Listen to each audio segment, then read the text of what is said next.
Trying to figure out how you're going to achieve your biggest goals can be an intimidating process. Committing to finally achieving a dream is hugely empowering, but once you go looking for advice, you may quickly find that there are many different schools of thought, spoken by very self-assured people, on what path is best for you to take. Sometimes these schools of thought can even butt heads, and their arguments can make you wonder, is there really one best way to achieve your dreams? Fess Manara was one of these hard-headed people, certain that her path was the best. This eventually led to a clash in goal achievement methods soon after she started dating a fellow aspiring vigilance competitor named Grant Rind. They met near the end of high school and were both incredibly ambitious, having big dreams of becoming world-renowned Global Vigilants League competitors, using their powers to compete in the highest-profile sports league on the planet. Like 22.2% of people in the world, Fess and Grant both developed superpowers naturally, though Fess's were far more rare than Grant's. Grant could increase and decrease the weight of parts of his body, or even his whole body at a time. He could make himself incredibly light to increase his agility, or make himself far heavier if an opponent tried to grapple and lift him, or rapidly increase the weight of just one fist mid-punch to land a much more devastating blow. He was also a firm believer that if you want to achieve a big dream, the only way to do it is to outwork everybody, to grind and hustle and make it clear through sheer grit that there is no way you could not get your goal eventually. Fess, on the other hand, had a category of power that only 0.05% of people get, but even within that, hers was naturally far more evolved than most. She had the power to create physical light constructs to use as weapons, shields, or what have you. She could make platforms, trampolines, swords, clubs, and much more. Her main limitations were that she couldn't make anything that would think for itself, like an animal or an ally, and she couldn't make any working machinery, like cars, guns, jetpacks, or things of that nature. Both of those limitations meant little, though. Fighters such as Flamtatius Staphos had made professional careers for themselves by only being able to create bars and bow staffs. Fess was essentially teed up from birth to easily become a Vigilance League competitor. Her thoughts on goal achievement, though, were far different from Grant's, and lined up fittingly with her powers. She believed in manifesting. She saw the most important part of trying to achieve something as putting yourself in alignment with the success you want, visualizing yourself already having it, and in doing so, events would manifest into your life that would help you reach your goal far more easily. She was still putting in the physical work to improve her fighting skills, but far less than Grant. Just a month into dating, they started to see a big divide in their mentalities. One thing they had been aligned on was wanting to compete in the recently revived Vigilance Doubles League, where two fighters would face off against another two fighters, instead of the traditional one-on-one. This league had initially been started 50 years ago, but had been so horribly managed and regulated that it became hated by most fans of the sport. Your rank in the traditional league would go up if you won fights in the doubles league, so wealthy but low-ranking and low-skill fighters would pay off high-skill fighters to fight with them in the doubles league and let their superior ally do all the work. The league tried countering this by adding in rules about how many hits each opponent had to land, but that hadn't accounted for different fighting styles, and so they kept trying to stack more and more rules on top of it until it was nearly impossible for both vigilance and audiences to keep track of what each team needed to do. It was shut down completely for a decade, but just recently was brought back, now with two simple rules. First, the fortitude field that every vigilance competitor wears, which allows them to feel pain of the attacks laid against them without being physically harmed by them, and track who is winning a fight, would be linked between teammates. When one teammate was hit, they would both feel it. This would force them to collaborate more and watch each other's backs. Second, the ranking systems between doubles and singles were completely separate, with the exception that invitational singles tournaments could choose to invite an individual doubles fighter to compete on their own, and their results in that tournament would then determine their traditional league rank. Grant and Fess had gotten together intending to fight together in this league. They'd also been attracted to one another's ambition and looks, but quickly saw how their tactics clashed, and that changed things between them. Grant wanted Fess to start getting up earlier with him, working out and training far more. Fess wanted Grant to cool it and not overexert himself. She said that grinding too much would lead to burnout and maybe even injury, and he should start doing manifestation meditations with her to help attract the future they wanted sooner. Eventually, Fess started getting fed up with Grant telling her that manifesting was a nonsense waste of time, and so she started working out and training even less just to annoy him. And annoy him it did. Soon this led to a blow-up argument where they split up and both stubborn fighters swore to succeed their way and show the other how real success came about. Once high school finished, out of spite, Fess started working out and training even less, focusing more and more on just manifesting. To her credit, she did get scouts and agents coming to her out of nowhere, asking her to come to ability evaluation events, even without going to university to join a school team. Unfortunately, when it actually came time to show off her moves, other than her natural abilities granted by her powers, she didn't have much to show off, and they usually declined to take her on. 2 years passed with opportunities popping up then disappearing. Fess was also keeping tabs on Grant, and tried to pretend she was farther along in her goals than him because he'd gotten no invites to evaluation events. But she couldn't deny that his physique, use of his abilities, and fighting prowess had all significantly improved. At a point, Fess decided to take a break from social media to not see what anyone else's progress was looking like. She went 3 weeks like this before jumping back on, and when she did, she was furious to see that not only had Grant gone to an evaluation and been accepted into the Southwest Amateur American Vigilance Doubles League, but he'd been accepted along with his new girlfriend and partner. Fess creeped her profile and saw that she was all about grinding and hustling too. She and Grant already had dozens of posts training together and bolstered themselves on their socials as the ultimate up-and-coming power couple. That was when Fess's stubbornness pushed her in a new direction. If she wasn't beating him her way, she'd just have to beat him at his own game. Fess set an alarm for 4 a.m. and as soon as it went off, as exhausted as she was, she just pictured Grant and his girlfriend's smug faces and forced herself to leap out of bed and head to the nearest vigilance gym. She started training both her body and her powers, but quickly found she didn't know exactly what she was doing or how best to train.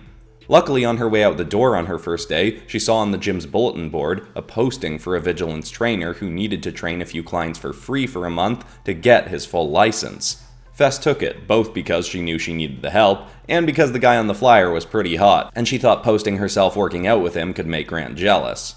A day later, Fess had a session with her new trainer, Lance Baugh. He was a couple years older than Fess, not much taller than her 5'7" frame, but was absolutely shredded. She became a bit skeptical of his ability to train her in the use of her light manifestation abilities because his abilities were far more basic. He essentially just had C-rank agility and D-rank strength and speed, barely even qualifying him to try and become a Vigilance League competitor. Luckily, he quickly proved to her that he knew what he was doing. He sensed her hesitancy and told Fess to attack him with all she had. He even started at a distance, knowing that Fess had ranged abilities and he didn't. Fess created a massive teddy bear as a joke at first and flung it at him to knock him over, but he leapt up, grabbed the side, and flung himself off it towards her, rolling on the ground then sprinting in for an attack himself. In a panic, Fess made a brick wall and thrust it towards him. He just ran up the side and flipped over it, then was still coming at her. She then made 2 boulders in a panic and flung both at him. This time, he dodged around one and punched the corner of another, causing it to shatter and disappear. Finally, he got to her and swiped his leg under her own, knocking her over. Lance caught her before she hit the ground, and with a satisfied smirk said, "When physical light makers get too anxious, your constructs start falling apart pretty easily. Don't worry, we'll work on that." He lifted her back to her feet, and she found she was upset he hadn't held her a little longer in his very muscular arms, but then quickly focused again on the task at hand, succeeding in rubbing it in Grant's face. She started by meeting with Lance once a week, while also training on her own every other day of the week. Lance told her to take rest days, but she didn't listen.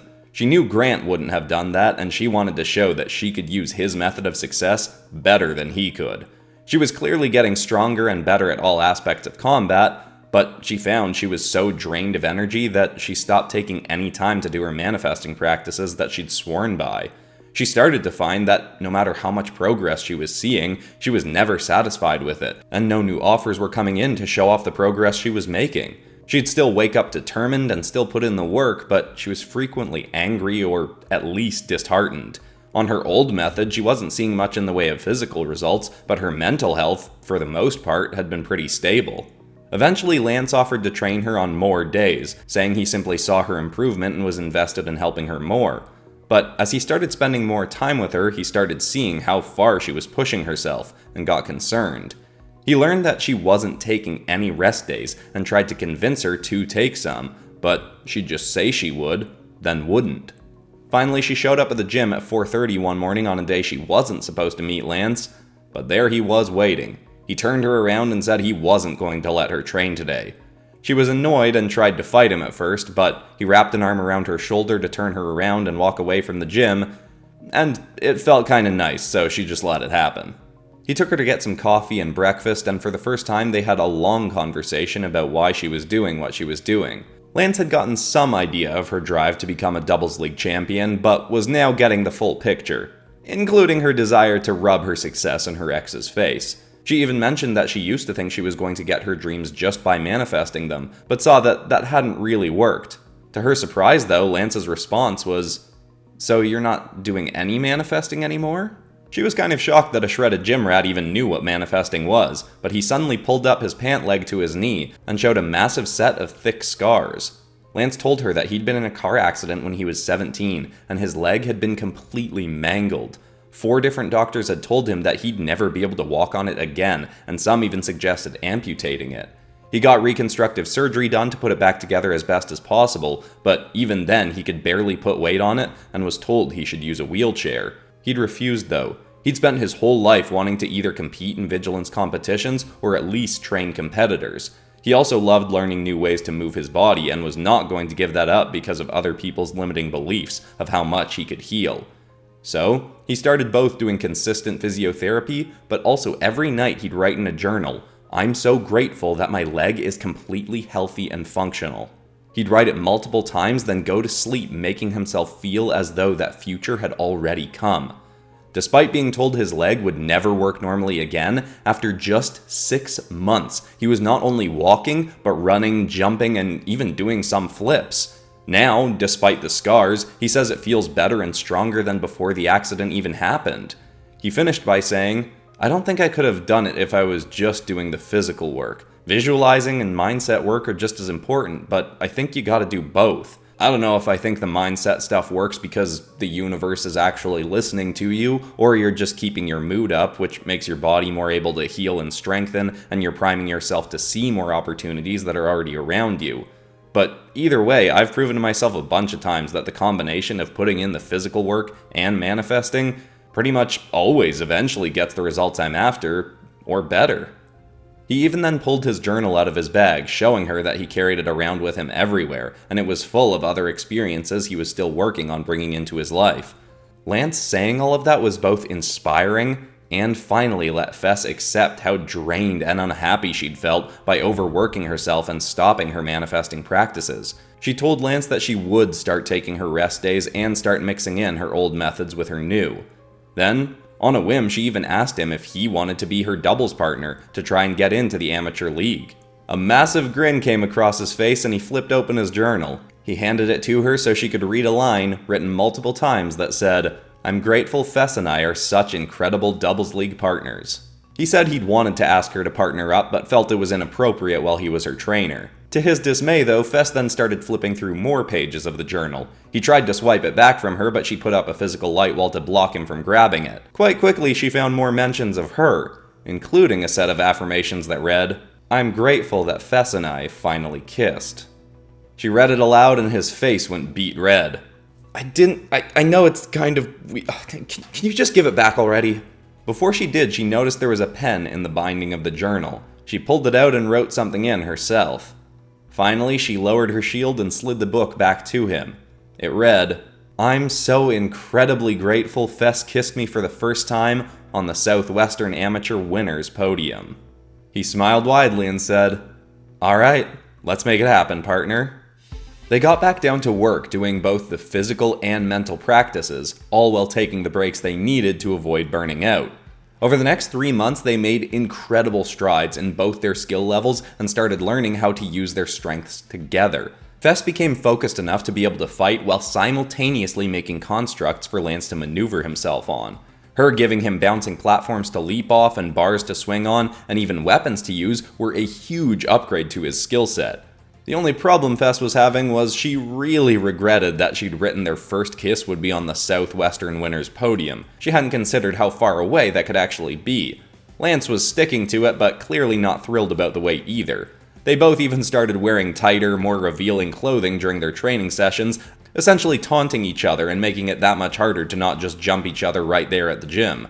Luckily, a day came when they were given the opportunity they needed. A well-renowned agent named Chan Seki, who represented big-name fighters like Freya Sparks, Chadwick Geigar, and Flamtatius Staphos, reached out to Fess and Lance. She was looking to get some clients in the new retooled doubles scene, and had had scouts spot them training. She invited them to an ability evaluation for her to get them into the amateur league, with the hopes to take them much farther in the long term. Fess and Lance went to the event, showed off what they could do, and Chan accepted them as her first doubles league clients. They were so excited they could kiss each other. But, they didn't because of that dumb thing they decided. They fought in some minor competitions and won every match, before finally getting to the Southwestern Doubles Tournament. Not only was it their first major competition, but they were considered the favorites to win. There was a slight hiccup in Fess's original plans to show up Grant, though. He and his partner had been forced to drop out of this tournament. Grant had overtrained and gotten hairline fractures in both legs, forcing him to sit this one out until he recovered. Fess still liked the idea of rubbing a victory in Grant's face, and had a bit of a sense of smug pride for being right that he'd overtrained, but by that point it was way down her list of priorities. She was too excited about her success and her budding relationship with Lance to care what Grant thought. Standing in their waiting room with Lance, all she could think of was them up on the podium together. But before getting out there, they locked eyes, and it was like their hearts went in sync. Lance suddenly said, I think I found a little loophole in what you wrote in my journal. It says the first time you kiss me is on the winner's podium, right? Fess grinned excitedly. That's a very, very good point. Lance immediately pulled her in close and kissed her. They stayed intertwined for so long that they both almost missed it when the bell chimed for them to come out and start the tournament. Neither wanted to pull away, but they knew it was time to get out there and start their careers as legends in the Global Vigilants League. And even if they had embraced before the tournament started, their kiss on the first place podium would be just as amazing as they both imagined.